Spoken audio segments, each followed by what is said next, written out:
ನಮಸ್ಕಾರ ಎಲ್ಲರೂ ಹೇಗಿದ್ದೀರಾ? ಐ ಹೋಪ್ ನೀವೆಲ್ಲರೂ ತುಂಬಾ ಚೆನ್ನಾಗಿದ್ದೀರಾ ಅಂತ ಭಾವಿಸ್ತಾ ಇವತ್ತಿನ ಒಂದು ರೆಸಿಪಿನ ಶುರು ಮಾಡ್ತಾ ಇದ್ದೀನಿ. ಇವತ್ತಿನ ರೆಸಿಪಿಯೊಳಗೆ ನಾನು ಇನ್ಸ್ಟಂಟಾಗಿ ಬ್ರೇಕ್ಫಾಸ್ಟ್ನ ಯಾವ ರೀತಿ ಮಾಡೋದು ಅಂತ ತೋರಿಸ್ಕೊಡ್ತೀನಿ.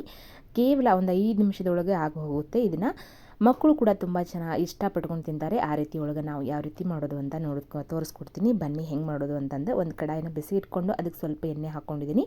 ಎಣ್ಣೆ ಹಾಕ್ಕೊಂಡಿದ್ದಾದ ನಂತರ ಸ್ವಲ್ಪ ಸಾಸಿವೆನ ಹಾಕ್ಕೊಂಡು ಅದು ಸರಿಯಾಗಿ ಚಿಟಪಟ ಆದಮೇಲೆ ಸ್ವಲ್ಪ ಜೀರಿಗೆನ ಹಾಕ್ಕೋತಾ ಇದ್ದೀನಿ. ಒಂದು ಅರ್ಧ ಟೇಬಲ್ ಸ್ಪೂನ್ ಆಗುವಷ್ಟು ಜೀರಿಗೆ ಹಾಕ್ಕೊಂಡು ನಾನು ಒಂದು 2ರಿಂದ 3 ಟೇಬಲ್ ಸ್ಪೂನ್ ಆಗುವಷ್ಟು ಉದ್ದಿನ ಕಾಳನ್ನ ಹಾಕ್ಕೋತಾ ಇದ್ದೀನಿ.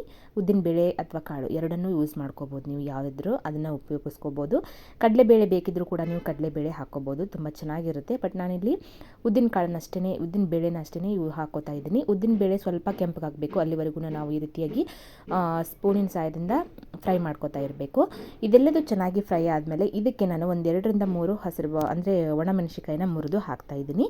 ಇದನ್ನು ಹಾಕೋದ್ರಿಂದ ಒಂದು ಟೇಸ್ಟು ಚೆನ್ನಾಗಿರ್ತೈತಿ. ಆಮೇಲೆ ಖಾರಕ್ಕೆ ತಕ್ಕಂಗೆ ಇದು ಖಾರ ಏನಾಗೋದಿಲ್ಲ. ಬ್ಯಾಡಗಿ ಮೆಣಸಿಕಾಯಿನ ಮುರಿದು ಹಾಕ್ಕೊಳ್ತಾ ಇದ್ದೀನಿ. ನೋಡೋದಕ್ಕೆ ತುಂಬ ಚೆನ್ನಾಗಿರುತ್ತೆ, ಹಾಗೆಯೇ ಟೇಸ್ಟ್ ಕೂಡ ಚೆನ್ನಾಗಿರುತ್ತೆ ಅಂತ ಹಾಕ್ಕೋತಾ ಇದ್ದೀನಿ. ಇದನ್ನ ಹಾಕಿ ಫ್ರೈ ಆದಮೇಲೆ ನಾನು ಒಂದು 2 ಹಸಿರು ಮೆಣಸಿಕಾಯಿನ ನಾನು ಕಟ್ ಮಾಡಿ ಹಾಕ್ಕೋತಾ ಇದ್ದೀನಿ. ಒಂದು 2 ಹಾಕ್ಕೊಳ್ಳಿ. ಸುಮಾರು ನಾನು 3 ಜನಕ್ಕೆ ಆಗುವಷ್ಟು ಉಪ್ಪಿಟ್ಟನ್ನು ಮಾಡ್ತಾ ಇದ್ದೀನಿ. ಸೊ ಅದಕ್ಕಂಥೇಳಿ ಒಂದು 2 ಮೆಣಸಿಕಾಯಿನ ಹಾಕ್ಕೊಂಡಿದ್ದೀನಿ. ಖಾರ ಚೆನ್ನಾಗಿರ್ತೈತಿ. ಒಂದು ಅರ್ಧ ಈರುಳ್ಳಿನ ಹಾಕ್ಕೋತಾ ಇದ್ದೀನಿ, ಒಂದು ಅರ್ಧ ಟೊಮ್ಯಾಟೋನ ಹಾಕ್ಕೋತಾ ಇದ್ದೀನಿ. ಅದೆಲ್ಲದನ್ನು ಫ್ರೈ ಮಾಡ್ಕೊಳ್ಳೋಣ. ಈಗ ಹಸಿ ವಾಸನೆ ಹೋಗೋವರೆಗೂ ಫ್ರೈ ಮಾಡಿಕೊಂಡು ಇದಕ್ಕೆ ನಾನು ಹೆಚ್ಚಿಟ್ಟಿರುವಂತಹ ಟೊಮ್ಯಾಟೊ ಕೂಡ ಹಾಕ್ಕೋತಾ ಇದ್ದೀನಿ. ಒಂದು ಅರ್ಧ ಟೇಬಲ್ ಸ್ಪೂನ್ ಆಗುವಷ್ಟು ಅರಿಶಿನ ಕೂಡ ಹಾಕ್ಕೋತಾ ಇದ್ದೀನಿ. ಇದಕ್ಕೆ ಇವಾಗ ನೋಡ್ತಾ ಇದ್ರಲ್ಲ, ಟೊಮ್ಯಾಟೊ ಕಟ್ ಮಾಡಿ ಇಟ್ಕೊಂಡಿದ್ದೆ, ಅದನ್ನು ಕೂಡ ಹಾಕ್ಕೊಂಡಿದ್ದೀನಿ. ಇದೆಲ್ಲದು ಚೆನ್ನಾಗಿ ಸಾಫ್ಟ್ ಆದಮೇಲೆ ಇದಕ್ಕೆ ಒಂದು ಚಿಟಿಕೆ ಆಗುವಷ್ಟು ಅಂದರೆ ಅರ್ಧ ಟೇಬಲ್ ಸ್ಪೂನ್ ಆಗುವಷ್ಟರಾದರೂ ಅರಿಶಿನ ಹಾಕ್ಕೊಳ್ಳಿ. ಅರಿಶಿನ ಏಕಪ್ಪ ಹಾಕ್ಕೋಬೇಕು ಅಂದರೆ ಕಲರ್ ಚೆನ್ನಾಗಿರುತ್ತೆ, ಒಂದು ಸ್ವಲ್ಪ ಡಿಫ್ರೆಂಟ್ ಆಗಿರುತ್ತೆ ಅನ್ನೋದಕ್ಕೋಸ್ಕರ ನಾನು ಉಪ್ಪಿಟ್ಟಿಗೆ ಸ್ವಲ್ಪ ಅರಿಶಿನ ಹಾಕ್ತಾ ಇದ್ದೀನಿ. ಈ ಬ್ರೇಕ್ಫಾಸ್ಟ್ಗೆ ಅರಿಶಿನ ಹಾಕ್ತಾ ಇದ್ದೀನಿ. ನೀವು ಬೇಕಿದ್ದರೆ ಹಾಕ್ಕೊಳ್ಳಿ, ಬೇಡ ಅಂತಂದರೆ ಸ್ಕಿಪ್ ಕೂಡ ಮಾಡ್ಕೋಬೋದು. ಕಲರ್ಫುಲ್ ಆಗಿರುತ್ತೆ ಅನ್ನೋದಕ್ಕೋಸ್ಕರ ನಾನು ಹಾಕಿದ್ದೀನಿ. ಟೇಸ್ಟ್ಗೆ ಕೂಡ ತುಂಬಾ ಚೆನ್ನಾಗಿರುತ್ತೆ. ಇದಾದಮೇಲೆ ನೋಡ್ತಾ ಇದ್ರಲ್ವ, ಇದನ್ನೆಲ್ಲದನ್ನು ನಾನು ಬಾಡಿಸ್ಕೊತಾ ಇದ್ದೀನಿ. ಅದಾದಮೇಲೆ ಇದಕ್ಕೆ ರುಚಿಗೆ ತಕ್ಕಷ್ಟು ಉಪ್ಪನ್ನು ಹಾಕ್ಕೊಳ್ಳಿ. 1 ಟೇಬಲ್ ಸ್ಪೂನ್ ಆಗುವಷ್ಟು ಉಪ್ಪನ್ನು ಹಾಕ್ಕೊಂಡ್ರೆ ಸಾಕು. ನೋಡ್ತಾ ಇದ್ದೀರಲ್ವ, ಇದೆಲ್ಲದು ಚೆನ್ನಾಗಿ ಫ್ರೈ ಆಗಲಿ. ಇವಾಗ ನಾನು ಇದಕ್ಕೆ ಉಪ್ಪನ್ನು ಸೇರಿಸ್ಕೊತಾ ಇದ್ದೀನಿ. ಸಣ್ಣದಾಗಿರುವಂಥ ಸ್ಪೂನಲ್ಲಿ 1 ಸ್ಪೂನ್ ಆಗುವಷ್ಟು ಉಪ್ಪನ್ನು ಹಾಕ್ಕೊಳ್ಳಿ.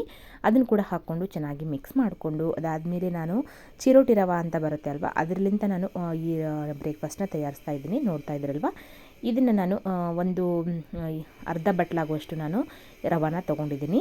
ನಿಮಗೆ ಬೇಕಿದ್ದರೆ ಇನ್ನೊಂದಿಬ್ಬರಿಗೆ ಮಾಡುವಂಗಿದ್ರೆ ಪೂರ್ತಿ ಬಟ್ಲು ಆಗುವಷ್ಟು ತೊಗೋಬೋದು. ನಾನಿಲ್ಲೇ ಒಂದು ಅರ್ಧ ಬಟ್ಲಾಗುವಷ್ಟು ತೊಗೊಂಡಿದ್ದೀನಿ. ಅದೇ ಅರ್ಧ ಬಟ್ಲಾಗುವಷ್ಟು ನಾನು ಒಂದು 3 ಕಪ್ ಆಗುವಷ್ಟು ನಾನು ನೀರನ್ನು ಬಿಸಿಗಿಟ್ಕೊಂಡಿದ್ದೀನಿ.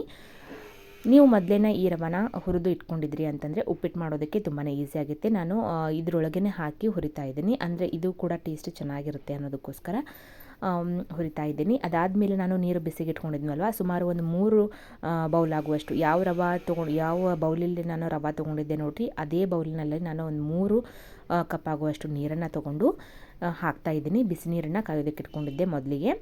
ಅದನ್ನು ಹಾಕ್ಕೊಂಡು ಈ ರೀತಿ ಚೆನ್ನಾಗಿ ಮಿಕ್ಸ್ ಮಾಡಿಕೊಂಡು ನಾವು ಇದನ್ನು ಒಂದು 2ರಿಂದ 3 ನಿಮಿಷ ನಾವು ಮುಚ್ಚಳ ಮುಚ್ಚಿ ಇಟ್ಕೊಳ್ಳೋಣ್ರಿ. ಈ ರೀತಿ ಚೆನ್ನಾಗಿ ಯಾವುದೇ ಗಂಟು ಆಗೋದಿಲ್ಲ. ನೀವು ತುಂಬಾ ಸಾಫ್ಟಾಗಿ ಬೇಕು ಅಂತಂದರೆ ಒಂದು 5 ಬೌಲ್ ಆಗುವಷ್ಟು ನೀರನ್ನು ಕಾಯೋದಕ್ಕೆ ಇಟ್ಕೊಳ್ಳಿ. ನಾನು ಒಂದು ಸ್ವಲ್ಪ ಉದುರಾಗಲಿ ಅನ್ನೋದಕ್ಕೋಸ್ಕರ ನಾನು ಒಂದು 3 ಬೌಲ್ ಆಗುವಷ್ಟು ನೀರನ್ನು ಕಾಯಿಸಿ ಹಾಕ್ಕೊಂಡಿದ್ದೀನಿ. ಇವಾಗ ನೋಡಿ 2 ನಿಮಿಷ ಮುಚ್ಚಳನ ಮುಚ್ಚಿ ಇಡೋಣ. ಇದಾದಮೇಲೆ ನಾನು ಇದನ್ನು ತೆಗೆದು ಸರ್ವ್ ಮಾಡಿ ತೋರಿಸ್ತಾ ಇದ್ದೀನಿ. ಇನ್ಸ್ಟಂಟಾಗಿ ನಾವು ಬ್ರೇಕ್ಫಾಸ್ಟ್ನ ಮಾಡೋದ್ರಿಂದ ತುಂಬಾ ಈಸಿ ಆಗುತ್ತೆ, ಹಾಗೆ ಟೈಮ್ ಕೂಡ ಸೇವ್ ಆಗುತ್ತೆ ಅಲ್ವಾ. ಹಾಗೆಯೇ ಟೇಸ್ಟಿಯಾಗಿರುವಂಥ ಬ್ರೇಕ್ಫಾಸ್ಟ್ ಕೂಡ ರೆಡಿ ಆಗುತ್ತೆ. ಇದನ್ನು ನಾನು ಸರ್ವ್ ಮಾಡಿ ತೋರಿಸ್ತಾ ಇದ್ದೀನಿ. ಈ ರೆಸಿಪಿ ನಿಮಗೆ ಸ್ವಲ್ಪನಾದರೂ ಇಷ್ಟ ಆಯಿತು ಅಂತಂದರೆ ಈ ವಿಡಿಯೋಗೊಂದು ಲೈಕ್ ಕೊಡಿ. ವಿಡಿಯೋ ಇಷ್ಟ ಆಯಿತು ಅಂತಂದರೆ ನಿಮ್ಮ ಫ್ರೆಂಡ್ಸ್ ಆ್ಯಂಡ್ ಫ್ಯಾಮಿಲಿಗೂ ಕೂಡ ಶೇರ್ ಮಾಡಿರಿ. ಮತ್ತೊಂದು ಹೊಸ ರೆಸಿಪಿಯೊಂದಿಗೆ ನಾನು ನಿಮ್ಮನ್ನ ಭೇಟಿ ಹಾಕ್ತೀನಿ. ಅಲ್ಲಿವರೆಗೂ ಎಲ್ರಿಗೂ ನಮಸ್ಕಾರ. ನನ್ನ ವಿಡಿಯೋ ನೋಡಿದಂತೆ ನಿಮ್ಮೆಲ್ಲರಿಗೂ ಧನ್ಯವಾದಗಳು. Thank you for watching.